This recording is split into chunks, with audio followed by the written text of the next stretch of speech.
नमस्कार, स्वागत है आपका न्यूज 7 भारत में। आज इस न्यूज रिपोर्ट के माध्यम से हम जानेंगे कि प्राचीन काल में देव या देवी किसे कहा जाता था। दूसरा सवाल ये पैदा होता है कि गौतम बुद्ध को देवों का आचार्य या शास्ता क्यों कहा जाता था, और प्राचीन काल में देव और देवी गौतम बुद्ध के शिष्य हुआ करते थे। इन सभी तथ्यों पर विस्तृत तौर पे आप देख पाएंगे इस वीडियो में। और सम्राट अशोक को देवानाम प्रिय क्यों कहा जाता था, देवताओं का प्रिय राजा क्यों कहा जाता था, इन सभी विषयों पर तथ्यों और तर्कों के साथ आज विश्लेषण होगा। वीडियो अंत तक जरूर देखिएगा, जिससे पूरा मैटर आप समझ पाएं कि एक्चुअल में देव और देवी किसे कहा जाता था और सम्राट अशोक को देवानाम प्रिय यानी देवताओं का प्रिय क्यों कहा जाता था। वीडियो में आगे बढ़ने से पहले निवेदन करना चाहूंगा कि जो भी मित्र अभी तक इस चैनल को सब्सक्राइब नहीं किए हैं तो अभी के अभी सब्सक्राइब कर लीजिए। लाइक करके हमारा उत्साह जरूर बढ़ाया करिए और कमेंट में जरूर लिखा करिए कि ये वीडियो आपको कैसा लगा। सम्यक संस्कृति का यह संबोधन अपने आप में काफी दिग्भ्रमित करने वाला है। आज इस नाम से ब्रह्मवंशियों के साथ साथ ब्रह्मवंशियों द्वारा निर्मित भ्रम के पुलिंदे से काफी लोग उलझे हुए हैं। इसी देव से देवी और देवता का निर्माण हुआ है, जो आज ब्रह्मवंशी संस्कृति में एक अद्भुत शक्ति का प्रतिनिधित्व करता है। ब्रह्मवंशी संस्कृति का संस्थापक पुत्र या आज इसी देवी का प्रतिनिधित्व बनकर स्वयं भूदेव बन बैठा है, और इसी भ्रमिक संस्कृति के अनुयायियों को देव के भरोसे बैठाकर आर्थिक तौर पर व मानसिक तौर पर दोहन कर रहा है। सम्यक संस्कृति में दो सम्राट ऐसे हुए जो अपने नाम की जगह देवानाम प्रिय और पाली भाषा में देवानंग प्रिय लिखते थे, और उनका लिखा शिलालेख भी आज मिल चुका है, जिससे आप लोग भी देख सकते हैं। इन दो नामों में एक नाम सम्राट अशोक का है तो दूसरा नाम सम्राट समुद्रगुप्त का है। इन दोनों सम्राटों के व्यवहार से उन समय के देव कहे जाने वाले लोग बहुत ज़्यादा प्यार करते थे। इस वजह से ये दोनों सम्राट अपने नाम से ज़्यादा देवानाम प्रिय से प्रसिद्ध थे, जिसके कारण यह दोनों सम्राट अभिलेख में देवानाम प्रिय लिखते थे। लेकिन इस बात पर लोगों के दो मत हैं। एक मत के अनुसार ब्रह्मवंशी हैं, जिनका कहना है कि दोनों सम्राट अलौकिक शक्ति देव के प्रिय थे, इसलिए उनको देवानाम लोग कहते थे या वे स्वयं लिखते थे। अब भला सम्यक संस्कृति में अलौकिक देव कहाँ से आ टपके, जिसके सम्राट अशोक और सम्राट समुद्रगुप्त अनुयायी बन गए। यह बिल्कुल ही अतार्किक बात है।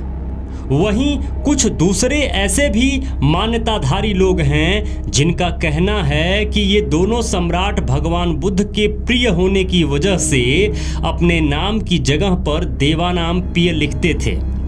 यह बात भी सटीक नहीं लग रही है, क्योंकि जो व्यक्ति उस समय जीवित नहीं है उसका प्रिय कोई कैसे हो सकता है।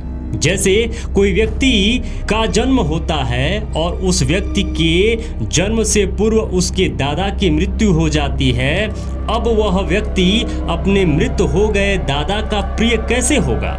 कोई किसी का प्रिय तभी हो सकता है जब उसको प्यार करने वाला जिंदा हो, अन्यथा उसको प्यार कौन करेगा। और जब प्यार नहीं करेगा तो फिर वह किसी का प्रिय कैसे कहलाएगा। यहाँ भी दोनों सम्राटों से काफी वर्ष पूर्व ही भगवान गौतम बुद्ध का महापरिनिर्वाण यानी उनकी मृत्यु हो चुकी थी। इस तर्क से इन लोगों को भगवान गौतम बुद्ध कभी प्यार नहीं किए थे। अब यह भी कह सकते हैं कि ये लोग भगवान गौतम बुद्ध को प्यार करते थे, इस वजह से ये लोग देवानाम प्रिय लिखते थे। यह बात भी तर्क की कसौटी पर सही नहीं बैठ रही है। जब ये लोग भगवान गौतम बुद्ध को प्यार करते थे तो इन दोनों सम्राटों को बुद्ध प्रिय अशोक और बुद्ध प्रिय समुद्रगुप्त लिखना चाहिए था, लेकिन ये लोग ऐसा नहीं लिखते थे। फिर क्या भगवान गौतम बुद्ध को देव कहा जाता था?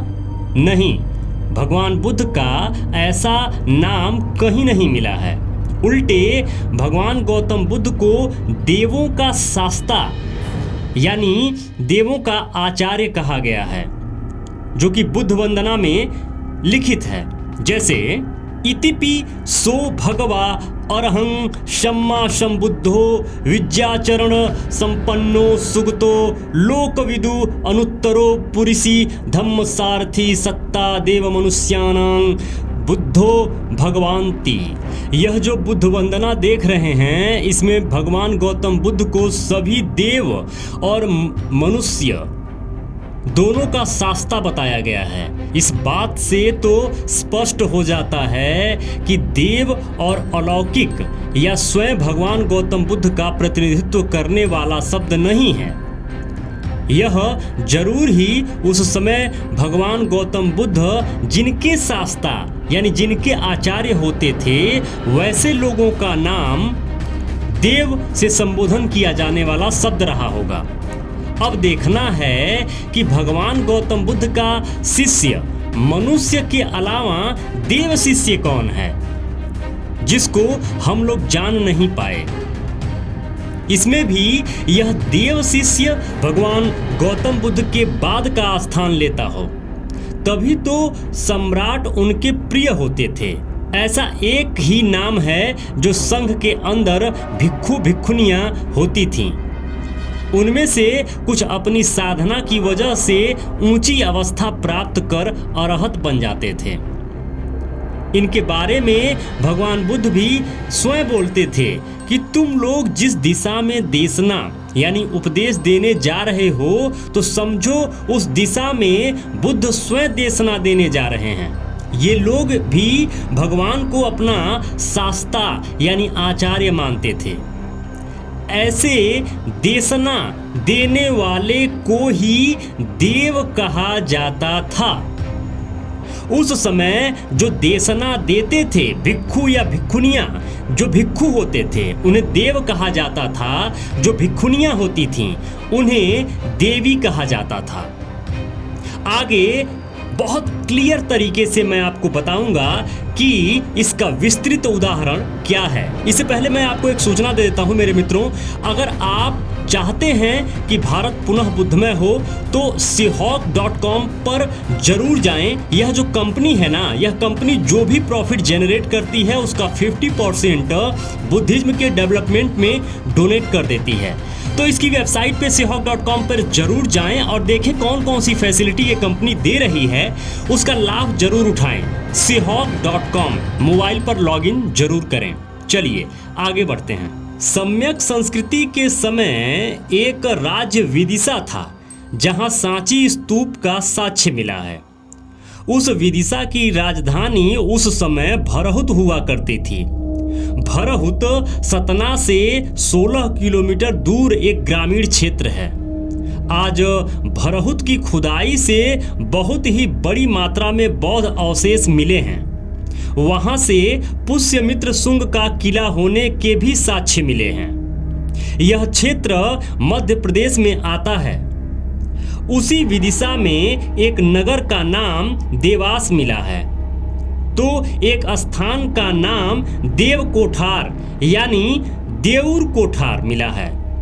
इस देव कोठार में 50 से ज्यादा स्तूप होने का साक्ष्य मिला है, जो आज भी खड़ा है। यह देव कोठार पहाड़ की सबसे ऊंची चोटी पर अवस्थित है। इसी देव कोठार की पहाड़ी के नीचे देवास नाम का गांव भी है।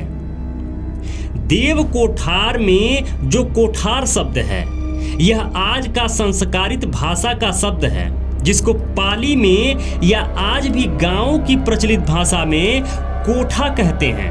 यह कोठा शब्द का प्रयोग गांव के सबसे ऊपरी छत या जगह को कहते हैं। देव कोठार में भी निर्मित स्तूपों का परिसर पहाड़ी भाग के सबसे ऊपरी ऊंचाई पर स्थित है। कमेंट बॉक्स में आप जरूर लिख के बताइएगा कि आप कोठारी, कोठा या कोठरी जैसे शब्दों से आप परिचित हैं कि नहीं हैं। आपके यहाँ इन शब्दों का प्रयोग होता है कि नहीं है, कमेंट में जरूर लिखिएगा। यह 3 ओर से खाई से घिरा हुआ बहुत ही रमणीय स्थान है। उस देव कोठार की पहाड़ी सतह पर स्वाभाविक रूप से कुछ कंदरा बने हैं, जिसमें सामूहिक रूप से बैठकर साधना करने का साक्ष्य मिलता है। यहाँ जो स्तूप मिला है उसमें एक स्तूप बहुत विशाल है और बाकी स्तूपों की संरचना एक समान है। अब आप लोगों को पता ही होगा कि सामान्य भिक्षु लोगों का स्तूप नहीं मिला है या नहीं बनता था। स्तूप जो भी बनता था वह अरहत प्राप्त भिक्षु और भिक्षुनियों का बनता था। ये सभी देशना देने वाले अरहत भिक्षु या भिक्षुनी के स्तूप हैं। इसी वजह से इस स्थान को देव लोगों का कोठा या घर, देव कोठार कहते हैं। पाली भाषा के इसी कोठा से कोठी और कोठारी बना है, जिस वजह से आज बहुत से क्षेत्रों में बड़े बड़े घर को कोठी बोलते हैं और बहुत से क्षेत्रों में घर के अंदर बने कमरा यानी रूम को कोठरी बोलते हैं। कहीं कहीं तो अनाज रखने हेतु मिट्टी से बने गोलाकार आकार के घर को भी अनाज की कोठी कहा जाता है। सम्यक संस्कृति में आषाढ़ पूर्णिमा के बाद जब वर्षावास प्रारंभ होता था तो बुद्ध संघ के अंदर धम्म देशना देने वाले भिक्षु संघ के लोग पहाड़ों की कंदराओं में चले जाते थे और अपनी धम्म देशना को साधना के माध्यम से और ज़्यादा तीक्ष्ण करते थे, ताकि वर्षावास के बाद ज़्यादा प्रभावी तरीके से गृहस्थों को धम्म देशना दे पाएं। ऐसा ही एक बहुत विशाल स्थल पहाड़ों के ऊपर कंदराओं में है, जिसका नाम देव कोठार है। वर्षावास खत्म होने के बाद सभी लोग धम्म देशना देने पहाड़ों और कंदराओं से निकलकर गृहस्थों के बीच में नीचे चले जाते थे, जिस वजह से इनके नीचे रहने वाले स्थानों को देव का वास यानी देवास के लोग संज्ञा से संबोधित करते थे और उन देव के जलाशयों को लोग देव तालाब के नाम से जानते थे। आज ऐसे कई देवास और देव तालाब देखने को मिलेंगे। इसी देव से देव अरियो या देव अरिहंत का अपभ्रंश आज का देवरिया उत्तर प्रदेश स्थापित है। देवरिया उसी शब्द का आगे अपभ्रंश रूप है। देवरिया जो कि गोरखपुर के पास है, जो कि उत्तर प्रदेश में है। धम्मप्रिय उपाधि प्राप्त सम्राट अशोक और सम्राट समुद्रगुप्त धम्म देशना देने वाले अरहत भिक्षु यानी देव का प्रिय होने की वजह से ही लोग उन्हें देशना देने वाले देवों के प्रिय कहते थे। इसलिए इन दोनों का नाम देवानाम प्रिय, देवानंग प्रिय पाली में कहा जाता था। बुद्ध वंदना से भी स्पष्ट हो गया है कि भगवान बुद्ध देव और मनुष्य दोनों के आचार्य यानी शास्ता हैं।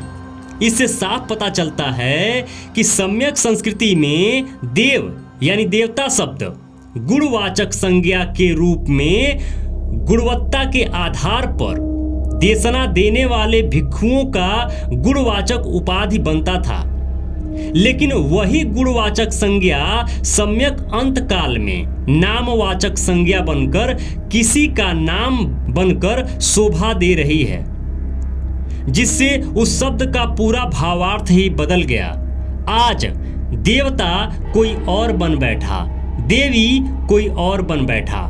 तो आज आप समझ पाए होंगे कि सम्राट अशोक को देवानांग प्रिय क्यों कहा जाता था, देवानांग प्रिय अशोक अपना नाम क्यों लिखवाते थे, और देव और देवी दोनों भगवान बुद्ध के शिष्य क्यों कहे जाते थे। मित्रों, आपसे निवेदन है इस वीडियो को इतना शेयर कर दीजिए, इतना फैला दीजिए कि लोगों तक ये सूचना पहुंचे और लोग जान सके कि एक्चुअल में भारत का वो महान बौद्धमय भारत का असल इतिहास क्या है। मेरे मित्रों, वीडियो बनाने के लिए हमारी बहुत बड़ी टीम काम करती है, रिसर्चर टीम काम करती है। आपसे निवेदन है कि अगर आप डोनेट कर सकें तो डोनेशन जरूर करें। स्कैनर स्क्रीन पर लगा हुआ है, स्कैन कर लीजिए और डोनेशन जरूर करिए जो भी आप कर सकें, जिससे जो रिसर्चर टीम है, जो लगातार कंटेंट बनाने वाली टीम है, वो आपके लिए लगातार कंटेंट बनाती रहे, रुके ना। यह मिशन हम रोकना नहीं चाहते और आर्थिक वजह से यह मिशन रुके ना, इसके लिए आपको डोनेशन जरूर करना होगा। यह रिपोर्ट कहां से बनाई गई है, अगर वो पुस्तक आप खरीदना चाहते हैं तो डिस्क्रिप्शन में मैं उस पुस्तक का लिंक दिया हुआ हूं, आप क्लिक करके वह किताब ऑनलाइन खरीद सकते हैं और अपने घर मंगा सकते हैं। डिस्क्रिप्शन में लिंक दिया हुआ हूं, क्लिक करके अभी के अभी उस पुस्तक को आप खरीद सकते हैं। जो भी मित्र अभी तक इस चैनल पे बने हुए हैं, ये वीडियो देख रहे हैं, आप सबको बहुत बहुत मंगल कामनाएं। नमो बुद्धाय, जय भारत।